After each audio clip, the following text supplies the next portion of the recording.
Let's improve English. लग रहा है कि तुम अपनी राह भटक चुके हो। मैं नहीं चाहता कि तुम अपनी राह से भटक जाओ। राह से भटक जाना, इसके लिए इंग्लिश में हम कैसे कह सकते हैं? इसी तरह के confusing but useful Hindi sentences का इंग्लिश ट्रांसलेशन करना मैं आपको सिखाने वाला हूँ। इस वीडियो को एंड तक ज़रूर देखना।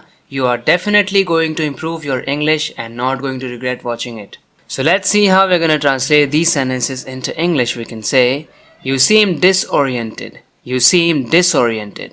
Disoriented का मतलब क्या होता है? Confused and not knowing where to go or what to do. जब कोई confused होता है, राह भटका हुआ होता है, भूल गया होता है कि अब क्या करे, confused हो जाता है, वैसे में हम उसे disoriented कहते हैं। You seem disoriented, यानी तुम लगते हो मुझे disoriented, ऐसा लगता है तुम अपनी राह भटक चुके हो। मैं नहीं चाहता कि तुम अपनी राह भटक जाओ, राह से भटक जाओ। I don't want you to be disoriented. I don't want you, मैं नहीं चाहता तुमसे, क्या नहीं चाहता? To be disoriented, कि तुम disoriented हो जाओ। Disoriented एक adjective होता है, इसलिए be के बाद हम इसका यूज़ कर सकते हैं। मुझे तो तुम भी किसी काम के नहीं लगते, उसे कुछ मत कहो। Even you seem useless to me. Even you seem worthless to me. Worthless या फिर useless उसे हम कह सकते हैं जिसे हम निकम्मा कहते हैं, जो कुछ काम नहीं करता, जो किसी काम का नहीं है। Useless, worthless या कह सकते हैं good for nothing. Even you seem useless to me.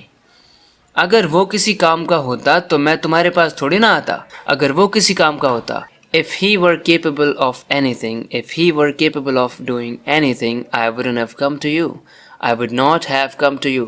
मैं तुम्हारे पास नहीं आया होता अगर वो किसी काम का होता तो। मुझसे ये सब साफ करने की उम्मीद मत करना। Don't expect me to clean all this up. मुझसे बर्तन धोने की उम्मीद मत करना। Don't expect me to do the dishes. मुझसे एक्सपेक्ट मत करना कि मैं बर्तन धोऊंगा।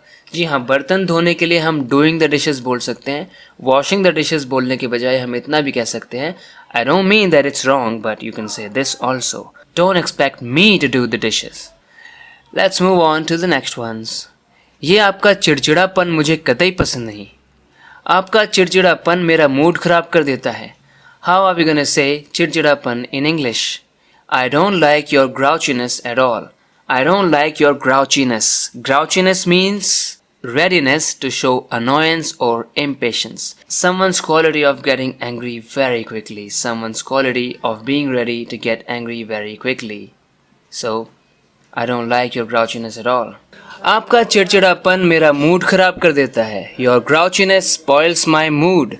Your grouchiness spoils my mood. जिंदगी ने मेरे सामने एक नई चुनौती खड़ी कर दी है। ऐसा करके तुमने मेरे सामने एक नई चुनौती खड़ी कर दी है। इसके लिए मैं आपको एक इडियम बताने वाला हूँ। Life has thrown me a curveball.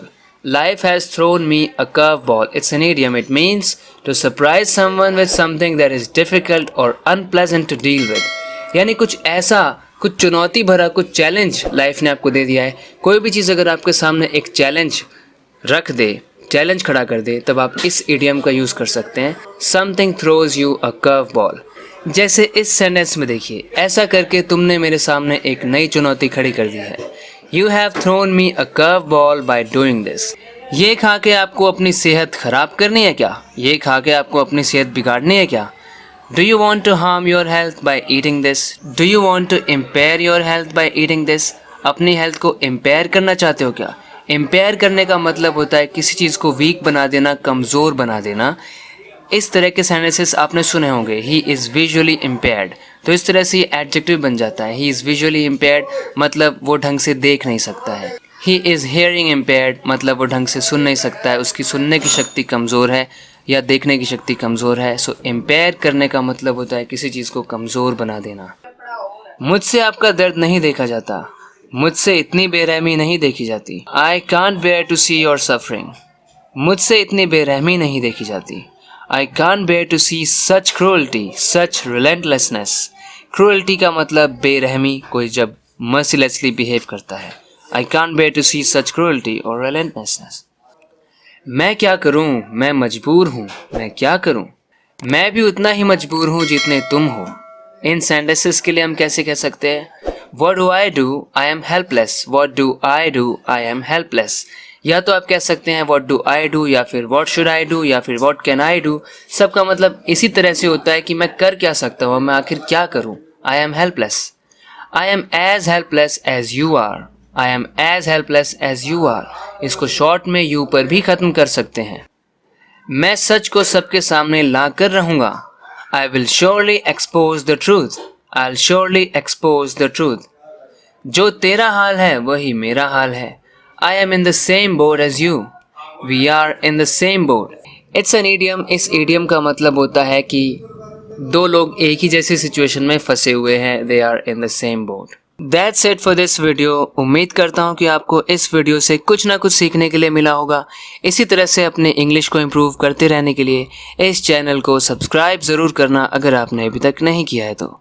So friends, बात करते हैं नेक्स्ट वीडियो लेसन में। Till then take care and bye bye.